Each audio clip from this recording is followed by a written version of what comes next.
Ó Deus, te louvamos pela tua palavra, te pedimos um coração submisso à tua vontade. Ó Senhor, nos ajude, Senhor, nos ajude a viver a tua vontade, porque ela é boa, Senhor, ela é perfeita, ela é agradável. O Senhor sabe das nossas lutas, o Senhor sabe dos nossos pecados, Senhor. O Senhor sabe, Deus, que nós precisamos tanto do Senhor. Abençoa a vida dessas mulheres, os seus lares, que o Senhor derrame graça sobre nós, que o Senhor nos ajude, Senhor, a não sermos somente ouvintes, Senhor, mas nos ajude a praticar a tua palavra, Pai. Em nome de Jesus, me dê graça, Senhor. Eu sei que é pela tua graça. Obrigada porque o Senhor renovou minhas forças para estar aqui neste momento. Obrigada porque o Senhor tem cuidado, Senhor, de nós. Obrigada, Senhor. Peço que o Senhor me conduza, me livre a minha boca de qualquer erro, Pai. Livre a minha boca de falar o que eu desejo falar, mas que seja o que o Senhor deseja, Pai. E assim também livra todas nós, ó Pai, de acolher somente o que desejamos, mas que possamos acolher a Tua palavra no nosso coração, Senhor, porque ela é a verdade. Em nome de Jesus que eu oro. Amém. Então, como a irmã Emília disse, eu também fui convidada, né? Apesar de ser aqui da igreja, mas foi meu esposo que me convidou. E eu não. E ele, você sim. Não, amor, por favor, deixa só a Emília. Eu passei vários dias assim, aí por fim, eis aqui a tua serva, faça em mim conforme a tua vontade, né? Quase desisti na semana passada de novo, mas aí nos bastidores todo mundo pensa que é tudo bonito, né? Chegou aqui bonita, se arrumou, foi pro salão. Eu fui mesmo, porque a irmã Luciana sempre me acolhe, né? No final, dos últimos finalzinhos, não me arrumei, ela vai lá e me ajeita. Mas ninguém sabe que a pessoa passou o dia, né? Mal, com provavelmente vírus. Enfim, mas estou aqui, as irmãs me acudindo agora há pouco com remédio, mas glória a Deus por tudo, né? Porque Ele é quem faz todas as coisas. E assim, nós tivemos todo um apanhado histórico, aprendi muita coisa mesmo, a riqueza, essa irmã Emília, muito curta, né?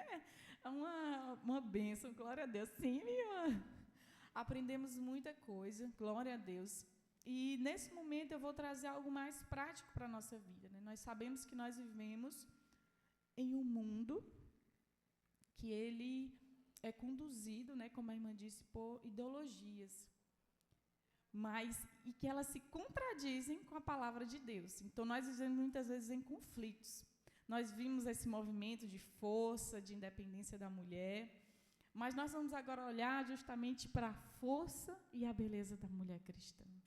Quem aqui quer ser forte e bela? Eu quero, né? Ser forte e bela. Mas o que é essa força? Onde está essa força? Nós vimos aqui sobre esses movimentos e podemos identificar onde eles encontram a força, na independência, a força em várias outras coisas, inclusive a beleza, ela no decorrer do tempo, ela tem sido também modificada. Nós, hoje em dia, a irmã falou do bebê reborn, mas hoje também, quando a gente vai falar de beleza e olha para a atualidade, a gente fica assim, desde quando isso aqui é bonito? Porque realmente toda a ideologia ela tem entrado em todas as áreas, na arte, na música, em tudo, este mundo, o príncipe deste mundo, ele quer entrar, ele quer se infiltrar e ele quer modificar a nossa mente. E aí, para começar, eu quero perguntar para você, o que é uma mulher forte para você? Esqueça do que eu provavelmente já pensa que eu vou falar aqui, mas na sua mente, realmente, o que é uma mulher forte? Nós precisamos entender o que está dentro da nossa mente. O que é que eu acho? O que é que está dentro de mim? Realmente, o que é que eu creio que é uma mulher forte? O que é uma mulher forte para você? E a segunda pergunta que eu coloquei é na sua mente também, o que é uma mulher bonita? Onde você vê a beleza? Qual é essa mulher bonita que você quer ser? Quando você olha, pensa aí nessa mulher, eu quero ser uma mulher bonita. Qual é a beleza que você está imaginando? Como você está se imaginando?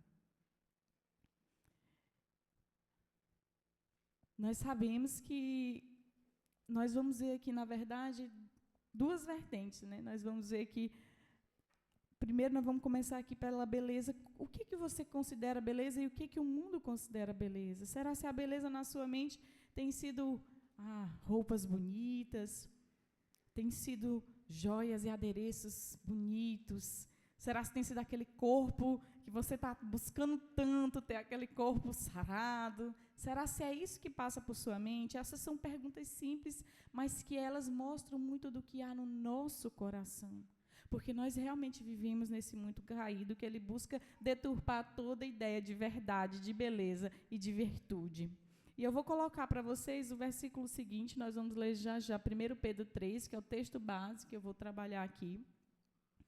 E nós vamos ler esse texto que está em 1 Pedro 2, do 11 ao 12, que diz assim: amados, ou amadas, eu peço a vocês, como peregrinos e forasteiros que são, que se abstenham das paixões carnais que fazem guerra contra a alma, tendo conduta exemplar no meio dos gentios, para que, quando eles os acusarem de malfeitores, observando as boas obras que vocês praticam, glorifiquem a Deus no dia da visitação.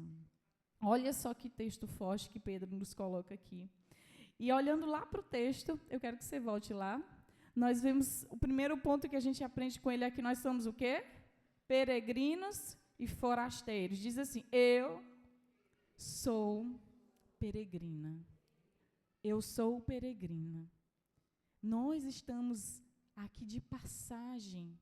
Quando a gente olha todas essas coisas que às vezes parecem difíceis, à luz da eternidade, de que a nossa vida é como um sopro, nós vamos acolher a verdade de Deus, porque essa vida é como um sopro. Eu quero viver essa vida para agradar e exaltar aquele que me salvou. E ele disse: olha, nós não somos desse mundo, nós não vamos pensar como esse mundo. É conflitante, porque o mundo de Deus, o reino de Deus é diferente.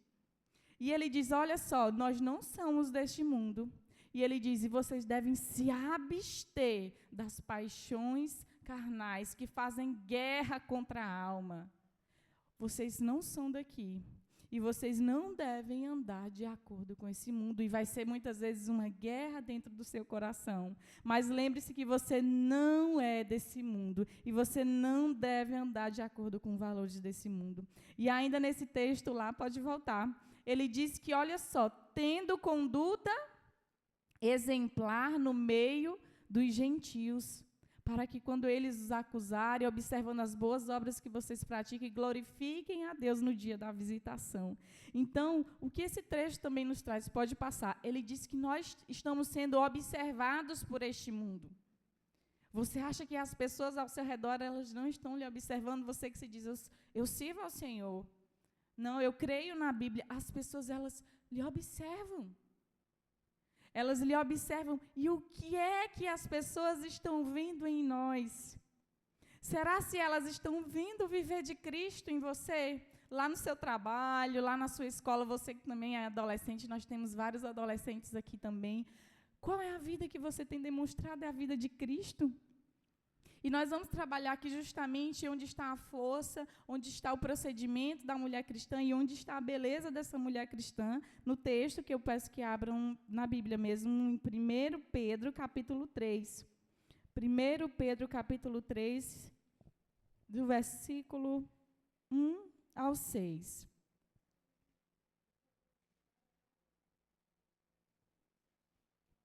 Pedro, capítulo 3, do verso 1 ao 6, que diz assim: igualmente,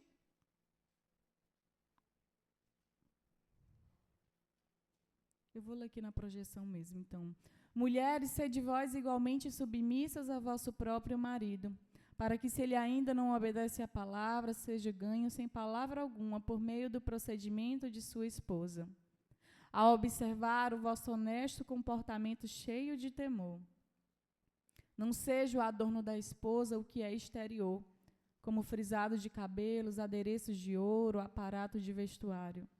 Seja, porém, o espírito interior do coração, unido ao incorruptível traje de um espírito manso e tranquilo, que é de grande valor diante de Deus. Pois foi assim também que a si mesmo se ataviaram outrora as santas mulheres que esperavam em Deus, estando submissas a seu próprio marido. como fazia Sara, que obedeceu a Abraão, chamando-lhe Senhor, da qual vós vos tornaste filhas, praticando o bem e não temendo perturbação alguma. Nós vamos ler até aqui, e desse texto eu vou trabalhar com vocês onde está a força e onde está a beleza da mulher cristã, da beleza que nós queremos ter, porque nós somos mulheres cristãs e o nosso padrão é a palavra de Deus. E a força, pode voltar lá no slide, a força da mulher cristã. O primeiro versículo, ele diz assim: igualmente mulheres estejam sujeitas, né? E a irmã Emília já trabalhou bastante essa questão da sujeição ao próprio marido. Mas, ao ler esse texto, nós vimos aqui um tópico, né, que realmente, aos olhos do mundo, não tem nada a ver, mas aos olhos da palavra, que é loucura para os homens, que é a verdade. Nós vemos que a força da mulher está na sujeição. Porque para o mundo a nossa força está na altivez, no orgulho. Talvez você pense em uma mulher forte, uma mulher que comanda, né?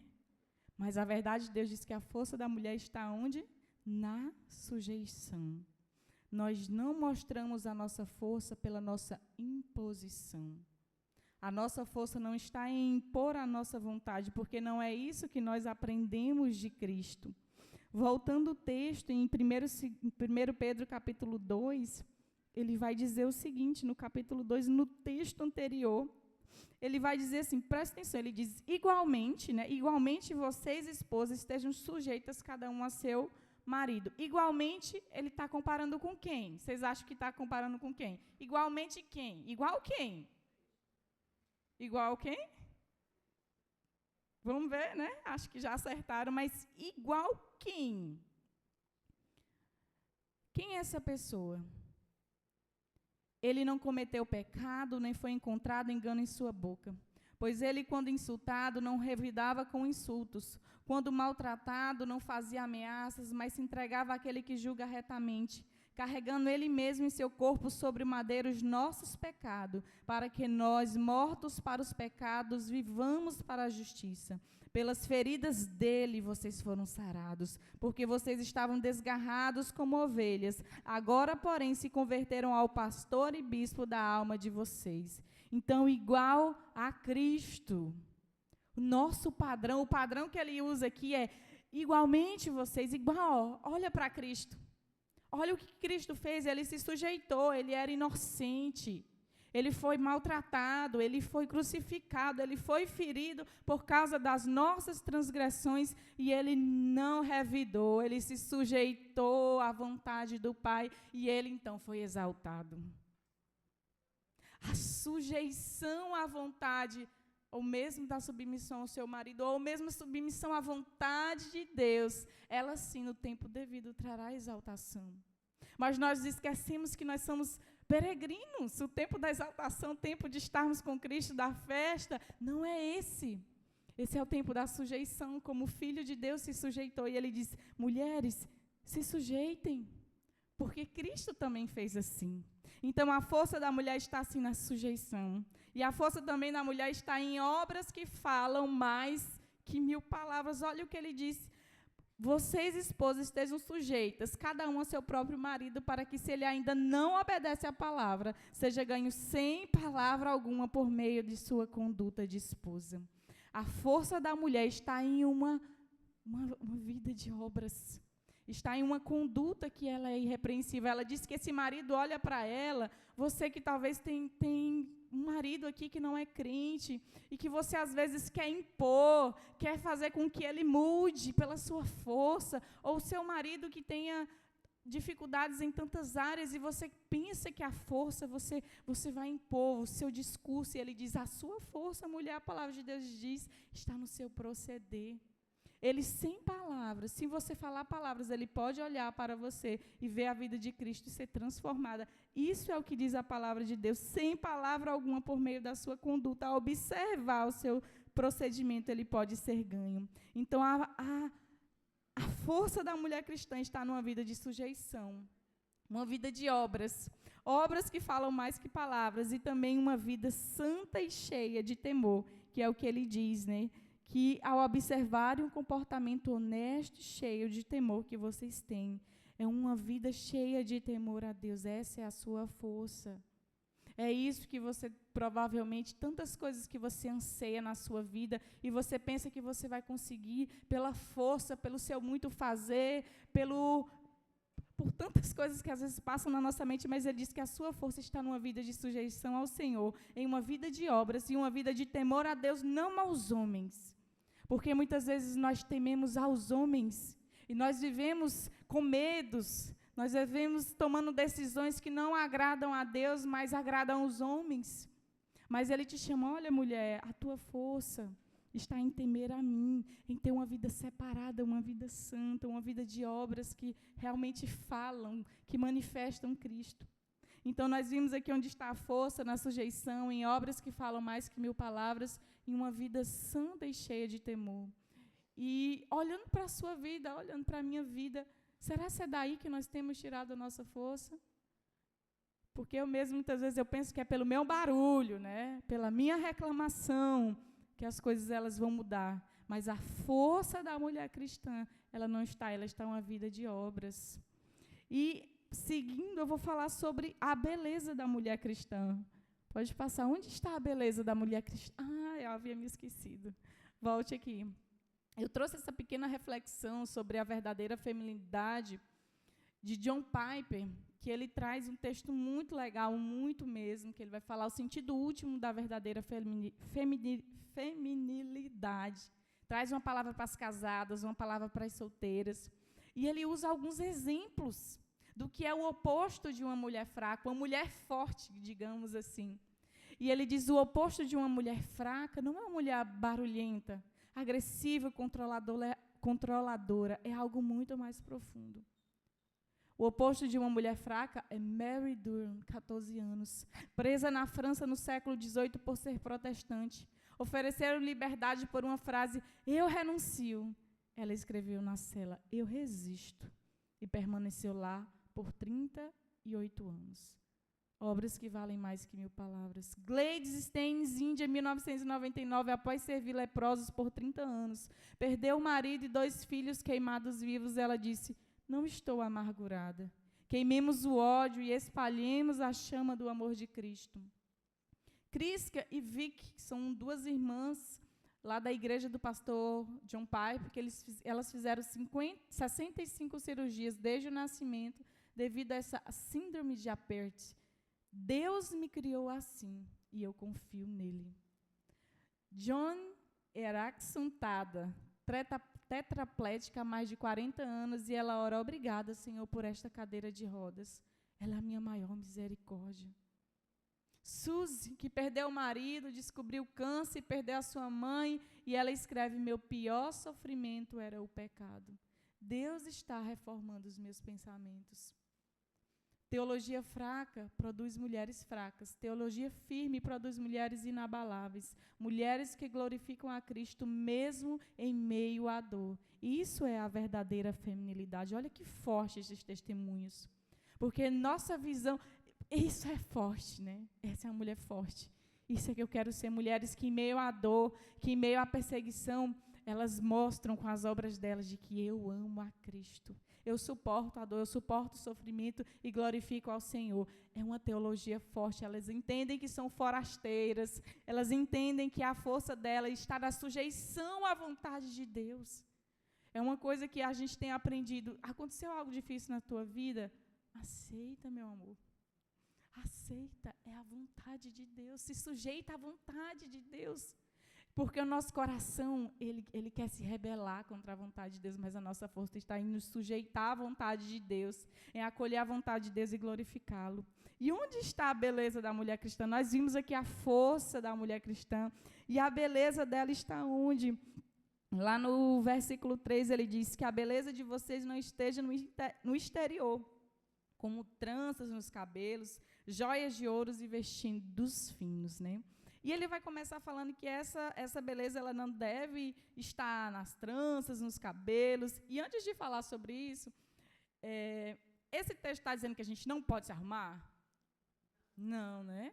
Esse texto está dizendo que Deus não valoriza a beleza?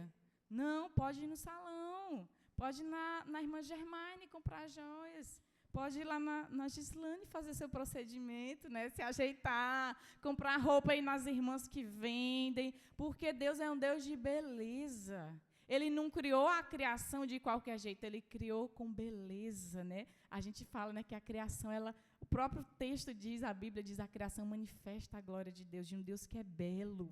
Ele criou com beleza todas as coisas. E é claro que eu tenho que me arrumar, né? Às vezes, para algumas, isso já é até demais. Para outras, já precisa de um puxão. Minha irmã, se arruma mais, minha irmã, se arruma. Né? Mas a beleza é sim.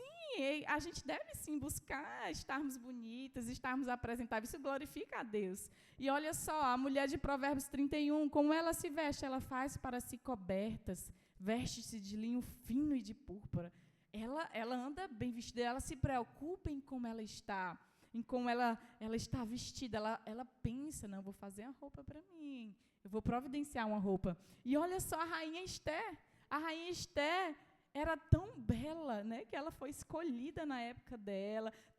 Para quem não sabe, existiam muitas mulheres bonitas e ela foi considerada ali a mais bonita e Deus usou ela para livrar o povo. Deus usou a beleza de Esther para um propósito eterno. Então, a beleza, sim, ela deve ser cultivada em nós, o cuidado. A gente tem que ser cuidadosos porque o nosso corpo é o templo de quem? Do Espírito Santo. Devemos, sim. Mas essa beleza exterior é uma beleza comum a qualquer pessoa, qualquer mulher, crentes e que não conhecem ao Senhor. Esta é uma beleza comum. A beleza do reino de Deus, a beleza que Deus quer para você, mulher cristã, é uma beleza mais profunda, é uma beleza distinta. Porque essa beleza, daqui uns 20, 30 anos, né, o negócio talvez não esteja mais tão legal, né? Vai passando, olha, meninas, vai passando, a juventude, já cheguei nos 30, você pensa, não, dá um pulo. O tempo, ele passa, né? Nós somos como a flor que murcha. Essa beleza, um dia, ela vai passar. Mas a beleza da mulher cristã, ela vai além. Ela vai além dos adereços. Ela é uma beleza interior. Então, sim, mulher, se cuida. Se tu está precisando de um incentivo, mulher, se cuida. Se arromba teu marido. Pede dica aí para as irmãs aí que sabem se vestir. Peça ajuda se está precisando. Gente, eu não sei. Se vista para a glória de Deus. Para a glória de Deus. Ou sonde sempre a motivação do seu coração. Para que você está se enfeitando? Para que você está colocando esses adereços? É para realmente agradar a Deus, para demonstrar uma vida santa, ou é para impressionar as outras, ou para talvez mostrar que eu sou bonita, ou talvez os valores desse mundo estão entrando no seu coração. Deus, ele se preocupa com a beleza de onde? Do coração. Essa é a beleza que tem valor diante de Deus. Você pode colocar bem no slide o versículo 4 de 1 Pedro 3, que nós vamos ler todas juntas aqui. 1 Pedro 3, 4. Vamos ler juntas? Seja, porém, um homem interior do coração, unido ao incorruptível trajo de um espírito manso e tranquilo, que é de grande valor diante de Deus. Ele vai falar que a beleza, a maior beleza que você deve ter está no seu coração, em um coração manso e tranquilo. Vocês lembram de alguém que tem um coração parecido com esse? Quem tem um coração manso e tranquilo, ou então manso e humilde? O próprio Cristo, ele disse, olha, eu quero que a beleza de vocês esteja num coração manso e tranquilo como o do meu filho Jesus. Um coração que é manso, que é submisso. Um coração tranquilo, um coração que espera em Deus, que confia em Deus. Esse é um traje incorruptível. Essa é uma beleza que não passa. E essa diz que é a beleza que Deus dá valor. Diz que é de grande valor diante de Deus é essa beleza. Porque enganosa é a graça e vã a formosura, mas a mulher que teme ao Senhor, ela será louvada. E o nosso legado está muito mais nas nossas obras do que no exterior. E aí, continuando nessa questão da beleza, aquilo que está no nosso coração, que está lá no nosso coração, ele é revelado em como nós nos portamos, nos falamos e nos vestimos. E às vezes você pensa, mas é só uma roupa, mas muitas vezes as nossas roupas estão mostrando o que está dentro do meu coração.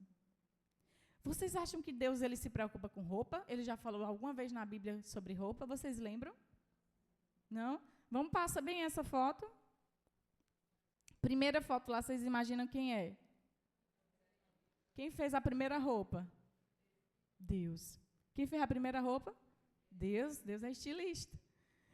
E ele fez a roupa, porque Adão e Eva estavam nus, e fez a roupa para cobrir. Então, o propósito da roupa que Deus fez era o quê? Cobrir. Será que hoje continua com o mesmo propósito?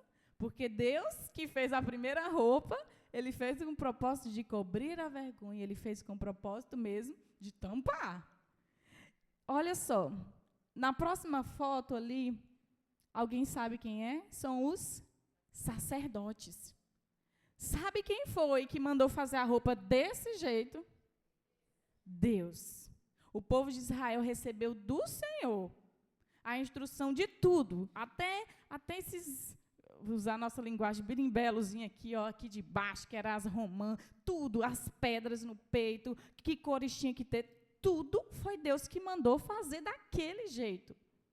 Ele queria que os sacerdotes vestissem aquela roupa, porque eles estavam na presença do Senhor e o que eles estavam fazendo era importante. E as próprias roupas deles deveriam manifestar a importância do que eles estavam fazendo.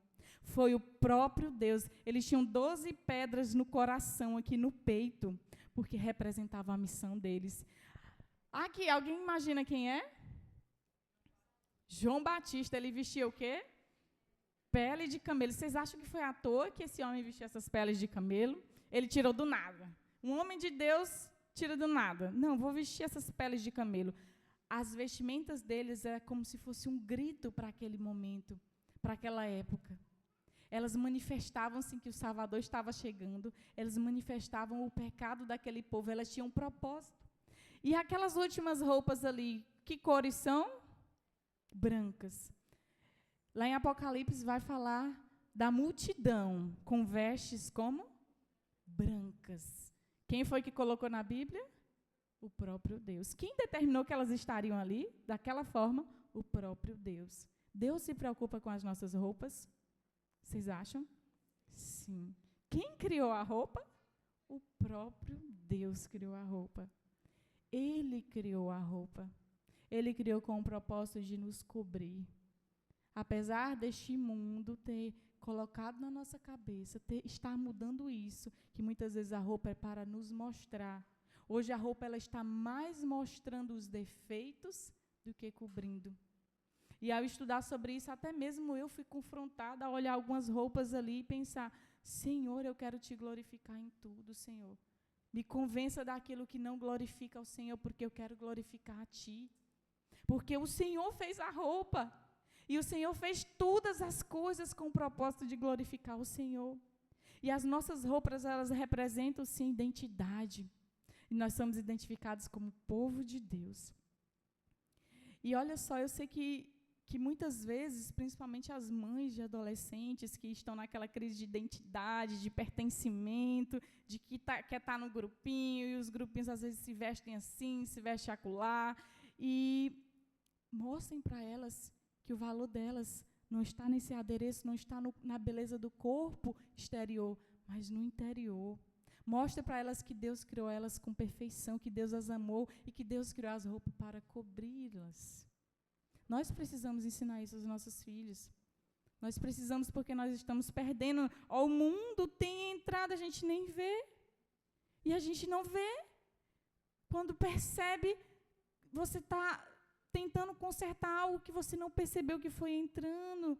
Porque a palavra de Deus nos diz Olha o que é que Deus nos diz. Da mesma forma, 1 Timóteo 2, do 9 ao 10, diz assim, da mesma forma, que as mulheres em traje decente se enfeitem com modéstia e bom senso, não com tranças no cabelo, ouro, pérolas ou roupas caras, porém com boas obras que convêm a mulheres que professam ser piedosas. Eu não estou falando isso, minhas irmãs. É a palavra de Deus que nos diz que nós devemos nos vestir com modéstia, decência e discrição.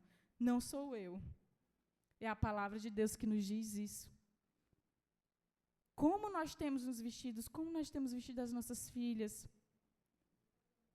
Modéstia, decência e discrição. Que possamos nos vestir para a glória de Deus. Termos, sim, né, um adereço bonito que glorifica a Deus e um coração manso e humilde. E nós devemos nos lembrar aqui que não apenas vestir roupas bonitas e decentes não é suficiente para o testemunho, né? É um casamento de um coração manso e tranquilo e também de vestes que glorificam a Deus. E, caminhando para o final, eu vou trazer aqui os exemplos da mulher cristã. Quais são as suas influências? Vendo tudo isso, desses movimentos que têm acontecido, é sutil. Eles tentam tirar a verdade da nossa mente. Eu quero que você pense, quem tem sido as suas influências? Tem sido a verdade do Senhor, na forma como você fala, como se porta, como se veste? Quem te influencia? E a palavra de Deus nos traz aqui a vida de Sara, que diz assim, pois foi assim também, que no passado costumavam se enfeitar as santas mulheres que esperavam em Deus. Foi o que fez Sara, que obedeceu a Abraão, chamando-o de Senhor, da qual vocês se tornaram filhas, praticando o bem e não temendo perturbação alguma. Então, ele traz aqui exemplo de Sara, né, que ela era uma mulher bonita, mesmo velha, diz que na sua velhice era uma mulher muito bonita, né? Imagina a beleza de Sara, mas que ela foi uma mulher que esperou em Deus. Ele traz esse exemplo aqui para nós e das mulheres do passado. E o nosso maior exemplo também pode passar é Jesus Cristo, o homem perfeito. E olha só o que diz Isaías 53, 2. Ele cresceu diante dele como um broto tenro e como uma raiz saída de uma terra seca. Ele não tinha qualquer beleza ou majestade que nos atraísse. Nada havia em sua aparência para que o desejássemos. Olha o que traz sobre Jesus. Será que Jesus era belo? Inclusive tem uma música que a gente canta, né? É o mais belo. Nunca vi? Eu vi alguém mais belo, que fala de Cristo, alguém belo. E olha o que o texto diz que ele não tinha qualquer beleza ou majestade que nos atraísse. Nossos olhos humanos não tinha essa beleza que nos atraísse, mas ele é o amado das nossas almas. E porque nós o conhecemos, nós achamos ele o mais lindo, o mais precioso. Porque ele é aquele que nós queremos ser iguais, manso e humilde. Porque nós queremos ser igual a ele, não que fosse o mais belo desse mundo, mas aquele que se sujeitou ao Pai, aquele que amou